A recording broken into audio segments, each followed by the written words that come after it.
Hello everybody, I'm back online in my new home office, and in this video we're gonna look at the new particles in Blender 2.91 Alpha.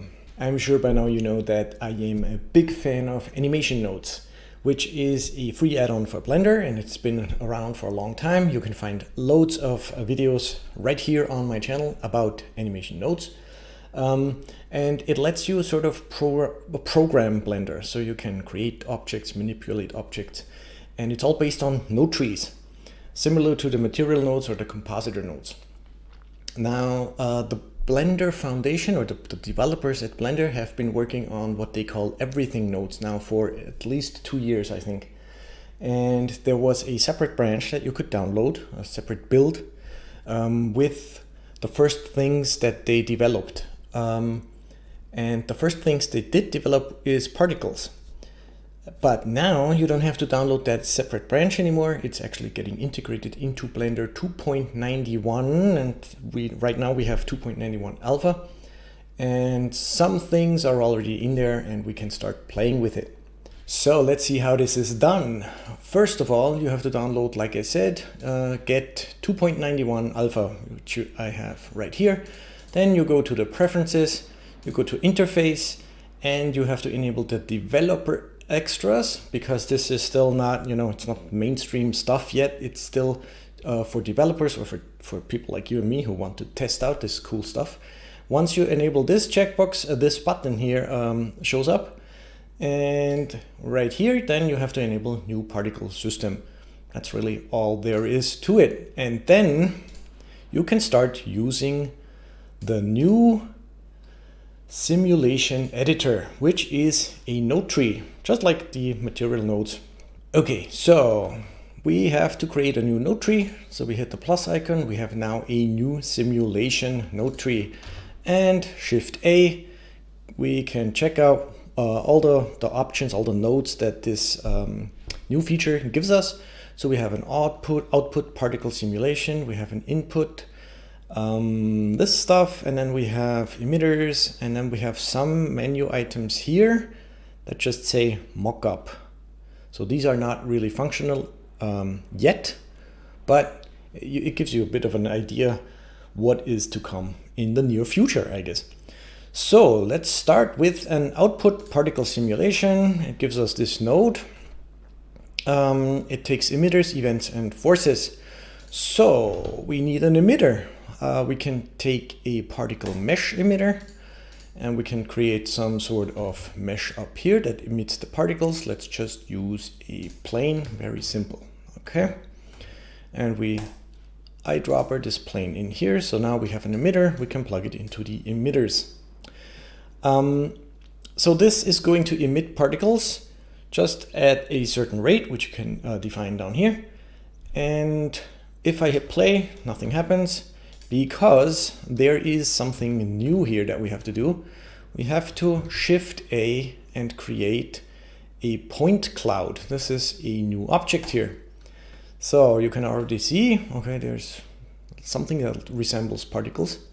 And now we have to sort of attach this particle simulation that we just created to this point cloud. And that is done with a modifier. So on the point cloud, we add a physics simulation modifier. We can pick our simulation, which is this node tree here.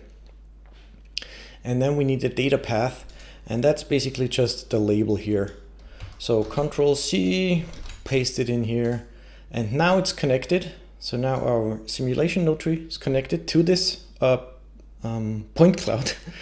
And if I hit play, you can see that our plane, this thing here, is now emitting 100 particles per whatever second. I don't know what this rate is. Let's see, set it down to 1, 2, 3. Sure, this is particles per second. Cool. All right, so it's emitting, and we have an animation here that's going for 250 frames. Cool. Now that's not very exciting. We need to add events and maybe forces. So let's just start with a force. So Shift A, forces, force. That's the only node in here at the moment. Plug it into the forces. And then let's say We want sort of a wind, you know, to make the particles fly towards the x direction with a force of 1. And let's see what that does. We have to go back to frame 1 to reset the animation, and you can see now we get this. So in front view, we have particles emitting. They're emitting on the normal, so basically straight up. And then our force is dragging it towards the right, and we can have this vector here, the force. Now there's one very important new thing here in these new node trees, and that is when you look closer, you realize that it says emitters, events, and forces. This is plural. We can actually plug multiple nodes of that type, so the yellow type, the emitters. We can plug multiple nodes into one socket.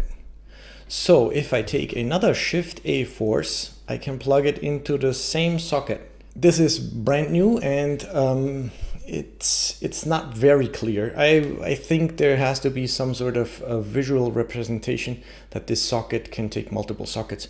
Maybe just have like 2 or 3 dots. Okay, so we can have 2 forces. Maybe we want some sort of gravity, like a minus 0.1. I don't know if that's enough. Minus 0.2. Go back to the first frame, or just hit Shift left arrow key, and then hit play again. So now we have the force that drags the particles towards the right, and you can see they're now also falling down. Okay, so we can do this with all of these inputs here. For example, we could add another mesh. Let's take something simple. I don't know, an icosphere. Very simple icosphere. GZ, move it up here. Duplicate our mesh emitter. Take the icosphere and also plug it into this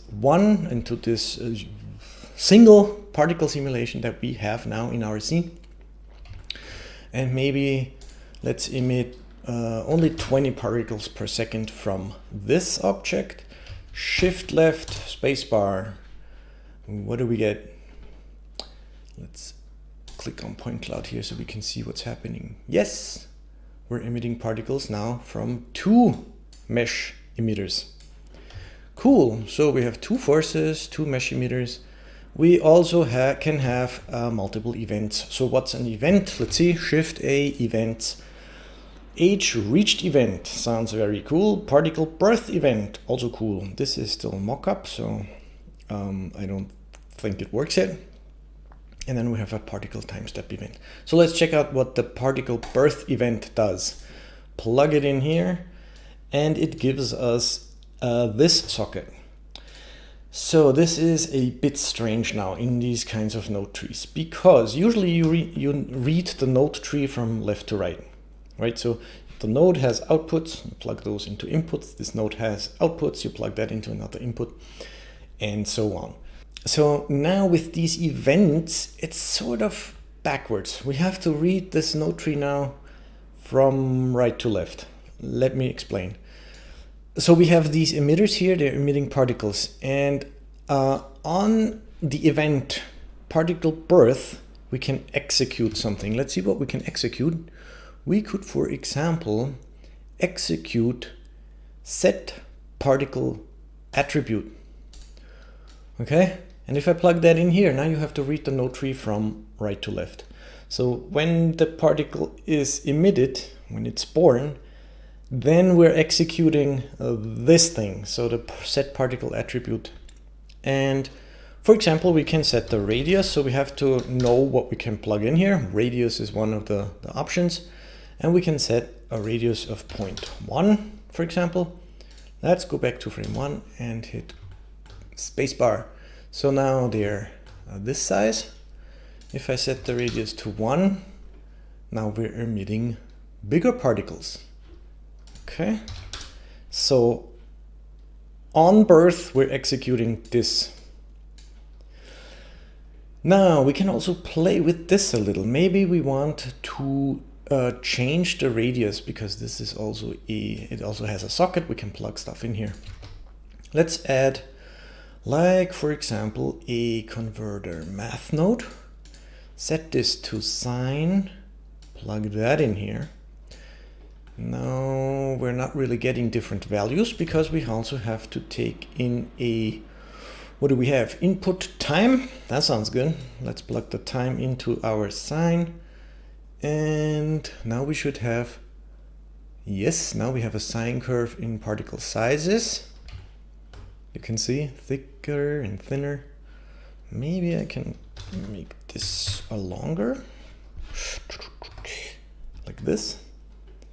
So you can see that the size of the particles is now dependent on our simulation time, which is basically the time frame of the timeline down here, through the math function, and setting the particle attribute radius at birth, and that's what we get. Cool. Now, just like before, we have events, so we can plug in multiple events here. So let's see, there's another event, and that's the age reached event. So plug that in there as well, same socket. So we can execute something when the particle has reached a certain age. So when it's 3 seconds old, what can we execute? We could execute a kill particle node. So let's see if that works. Yep. So now they're born, and 3 seconds later they all die, like over here. If we turn this up to 5 seconds, then they live longer. Now we notice that these execute nodes also have another execute input. So you can daisy chain executions on a certain event, basically. You can always add more execute nodes. Or of course you could add different events, or maybe the same event type to the same particle simulation, because you can plug in multiple events. So this is how you can do that. Now, right now, there's not that much we can actually do here with the new particles, but it gives us a bit of an overview of what is to come or how we can use this in the future. Like I said, it's a bit weird that we have to read, or at least I think it's interesting that you have to read from right to left. So on particle birth, you're executing this and maybe something else, and so you're going like the wrong way on the node tree. So I'm used to animation nodes, and in animation nodes, the whole node tree always gets executed for each frame. So you have, for example, if you take a random number generator, each frame generates a new random number. Now in this case, of course, I've tried to do this too. For example, I tried to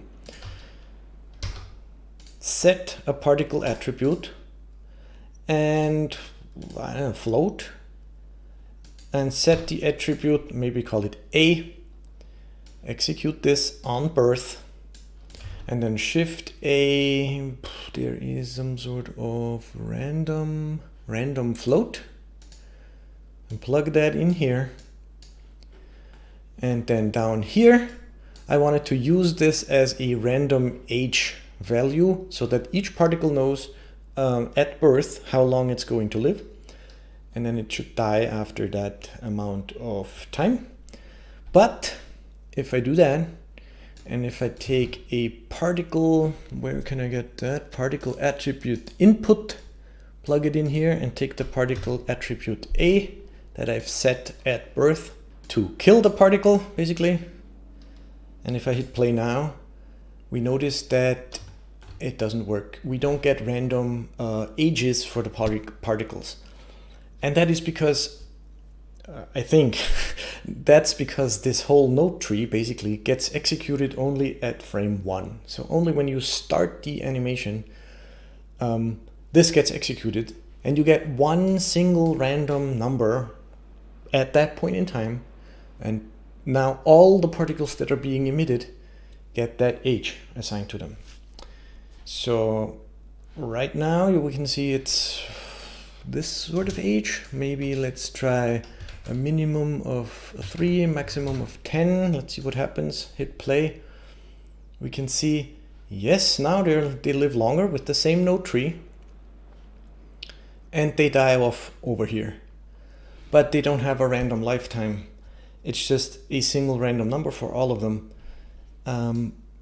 Although I have to note that this is obviously working. So we're actually setting a particle attribute, and then we're using that particle attribute for another event here.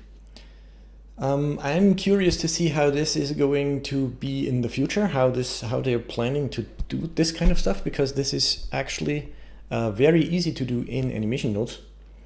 Because, like I said, it gets executed for each frame. You always know what's happening.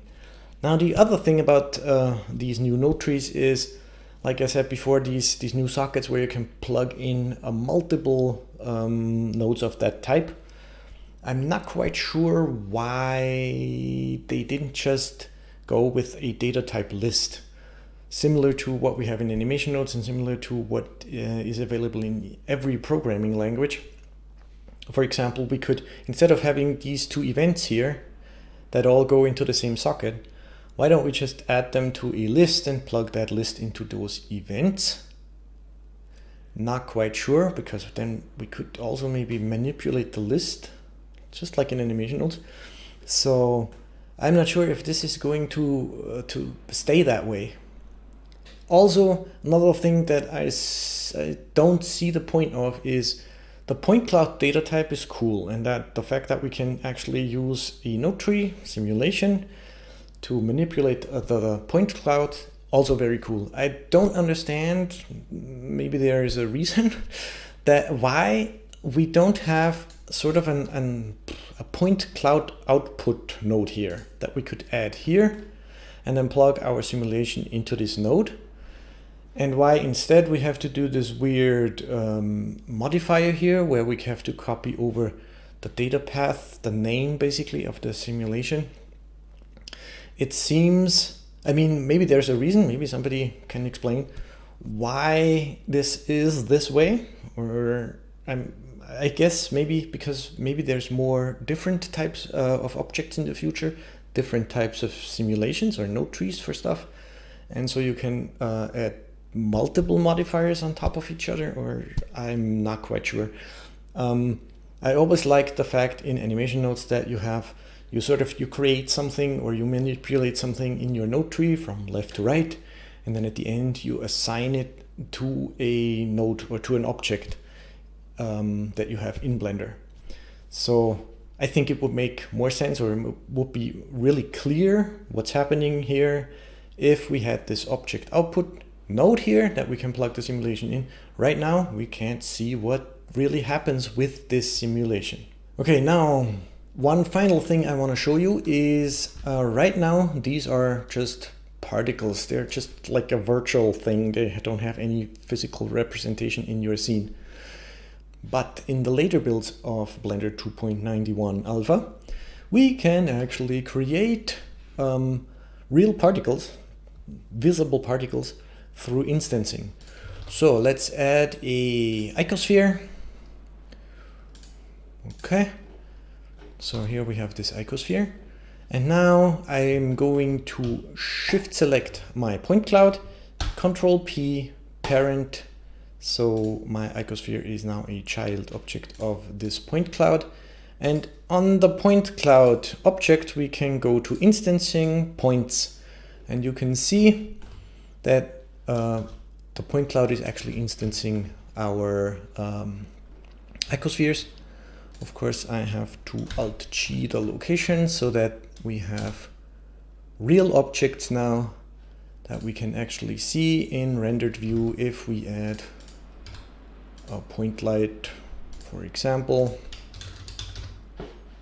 Okay, so this is this thing now. Also note that of course you can always go in, take your emitter plane, move it around wherever you want it. You can create paths and you can have the object follow the path, and then this is where the particles are being emitted and so on.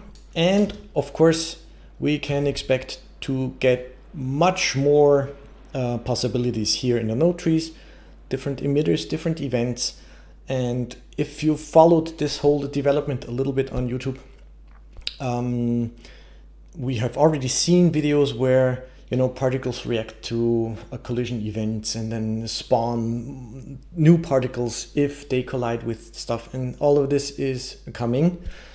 I'm not sure if this node tree with the multiple socket inputs and all that stuff is going to stay this way, but I'm very excited that we get a very cool, very important feature in Blender where we can build up complex node trees and systems for particles, and hopefully for multiple other things that are now part of Blender and that are kind of static in Blender. So what I've done here for this animation is what I just showed you, except that I'm instancing a meta ball, and then we get this cool thing.